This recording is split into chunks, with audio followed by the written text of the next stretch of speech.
संसार का सबसे कठिन, पूरे संसार में सबसे कठिन प्रोसेस हमारे भारत में है, जो ऑफिसर को सिलेक्शन किया जाता है। यूपीएससी हमारे देश में जितनी भी सबसे कठिन प्रक्रिया है, ठीक है, उसको क्लियर करने की और एक अधिकारी के रूप में देश की सेवा करने की। तो आप सबके बीच में आपकी बड़ी बहन आई है और हम जो प्रयास कर रहे हैं ब्यूरोक्रेसी में अपने बच्चों को डालने की, कि देश फिर से एक स्वतंत्र सांस ले सके, अपने नैतिक मूल्यों के, उच्च कोटि के नैतिक मूल्यों के बच्चे ब्यूरोक्रेसी में जा सकें, भारत की सेवा कर सकें। क्योंकि अंदर क्या चल रहा है, मेरे विचार तो आप सब लोगों को पता है, रोज सुनते हो, आज अपनी बहन के सुनना कि कैसे ये प्रक्रिया से आप गुजर सकते हो, आसान सफ़र कैसे हो। हम जो गुजरे हैं, एसएसबी से गुजरे हैं, मनीषा शास्त्री मैम गुजरी हैं, आज हम आप लोगों के बीच में तो कुछ लक्ष्य को लेकर के बीच में। आप सबको पहले से ये तो पता है, इस गुरुकुल के जितने स्नातक हैं ज़्यादातर फौज में जाते हैं, ज़्यादातर आज के दिन जेसीओ रैंक के अधिकारी से सीधा भर्ती गुरुकुल का बच्चा होता है।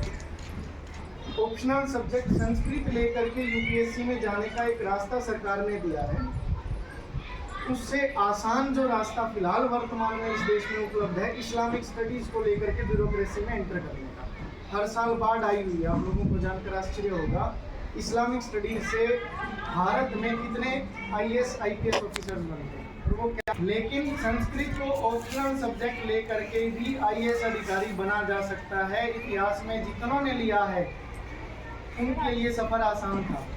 और जिस हिसाब से आप वेद शास्त्र उपनिषदों का शुरुआत से दर्शन आदि ग्रंथों का अभी से आप अध्ययन अध्यापन कर रहे हो ना, तो आपकी राह आसान हो सकती है। अपनी बहन से पूछो, इन्होंने जो पढ़ा है उसको अपडेट रहने के लिए दिन रात पढ़ना पड़ता है।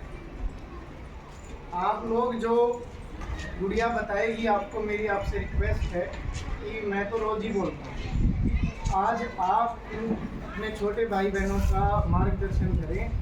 उद्देश्य ये है कि एक भी बच्चे को लगन लग गई ना, तो आपका यहाँ आना और आपका ये बनना सार्थक हो जाएगा। और आपसे प्रार्थना यही है कि आचार्य धर्म जो मेरा है उसके तहत जो सतोपदेश उपदेश जो आचार्यगण देते रहे हैं, उसमें यही है, मैंने पहले भी जिक्र किया था कि आप जो अधिकारी बने, बाबा साहब भीमराव अम्बेडकर एक बहुत अच्छी बात कहते थे, ताकत जो आप दुनिया ताकत के पीछे, पावर के पीछे पड़ी हुई है, उसमें लट से ज़्यादा बढ़िया ताकत जो है ना वो ये हरे पेन की, पेंसिल से ही हरे पेन के तक पहुंचना है आप लोगों को, समझ रहे हो।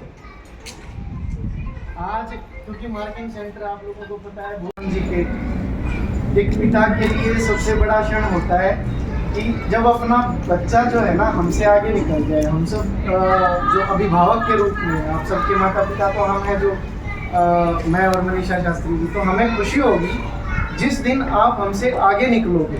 वो दिन हमारे लिए सबसे ज़्यादा खुशी का दिन होता है, ठीक है। कंपटीशन सबसे करो, ठीक है, हेल्दी कंपटीशन होना भी चाहिए। तो आज आपको भी हम लोग बहुत बहुत बधाई देते हैं गुरुकुल परिवार की ओर से। आपके लिए बहुत खुशी का अवसर है, बिटिया कामयाब हो गई। और इस उम्र में कामयाब होने का जो मैं देख पा रहा हूँ, सेक्रेटरी लेवल तक का सफ़र आसानी से हो सकता है यदि आप शुरू से आपको दिशा मिल जाए, ठीक है, और अपने प्रयासों से आप अपनी दशा बदल लो, तो चीज़ें बहुत आसान हो जाएंगी। मेरे बच्चों, समझ में आ रही है तुम्हें? वक्त रहते अगर आप एक अच्छे अधिकारी के रूप में कहीं पर भी पदभार ग्रहण कर लोगे तो आगे का सफर आसान है।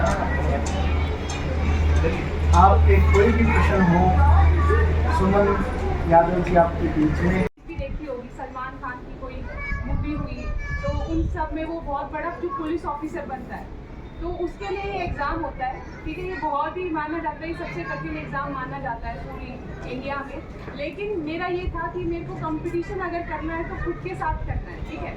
मेरे को दूसरों को नहीं देखना कि वो क्या कर रहे हैं, मेरे को ये देखना है कि मैं क्या कर सकती हूँ। मैंने जो है अपनी सारी पढ़ाई घर बैठ कर करी है, 2-2.5 साल मैंने घर बैठी मैं वहाँ पर करी। और लड़कियों के लिए ये है कि मैंने घर के काम भी किए, ऐसा नहीं है कि मैं सिर्फ पढ़ूंगी, मैंने घर का काम भी किया, मैंने अपनी ज़िंदगी को एंजॉय भी किया और मैंने पढ़ाई भी की। पढ़ाई कभी भी ऐसे मन मार के नहीं करनी चाहिए, क्योंकि ये जो है आज मैं जो भी खड़ी हूँ मैं सिर्फ अपनी शिक्षा की वजह से खड़ी हूँ, और आज मैं जो कुछ भी हूँ सिर्फ उस शिक्षा की वजह से हूँ जो आप इस उम्र में ले रहे हैं।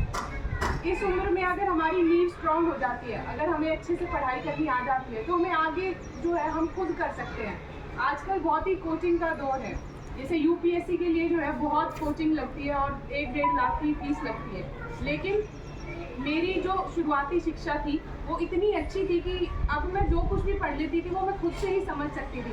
शिक्षकों का बहुत बड़ा रोल होता है। शिक्षक जो है मेरे ऑनलाइन मैंने जितने भी पढ़ा, मैंने सब टीचर से पढ़ा।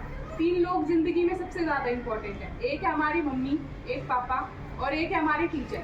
अगर आपसे कोई भी कभी भी कोई गलती होती है या कोई भी आपको प्रॉब्लम होती है, आप इन 3 लोगों से शेयर करो, वो आपको हर चीज़ का सॉल्यूशन देंगे, ठीक है। एक तो खुद पर विश्वास करो, कभी कोई गलती करो तो अपने पेरेंट्स को बताओ, ठीक है। और आपके अंदर एक आग होती है, सबके अंदर एक होती है कि मेरे को ये करना है, खुद को पता होता है। उसके लिए हमें जी जान लगानी पड़ेगी। ऐसा नहीं है, मेरे लिए बहुत आसान था।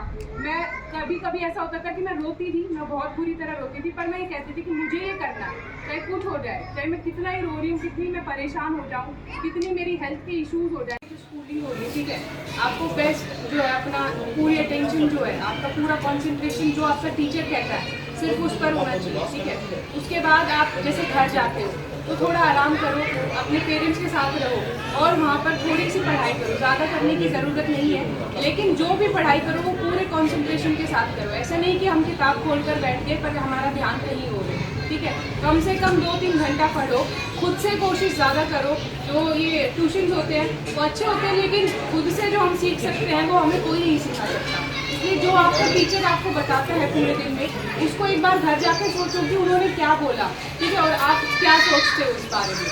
ऐसे करो और फिर एक बैलेंस लाइफ रखो, एक अच्छा खाना खाओ, ठीक है, और एक अच्छी नींद, 6-8 घंटे की नींद लो, और अपने पेरेंट्स के साथ पूरा समय बिताओ, और थोड़ा इंटरनेट से जितनी ज़रूरत है सिर्फ उतना जुड़ो, और बाकी जो है कम से कम अपना सोशल मीडिया यूज़ करो, या जो भी व्हाट्सएप और ये सब, ये आप लोगों की उम्र नहीं है, कभी भी कम से कम 10वीं 12वीं तक आप लोगों को फ़ोन की कोई ज़रूरत नहीं है, तो कभी भी फ़ोन नहीं रखना है।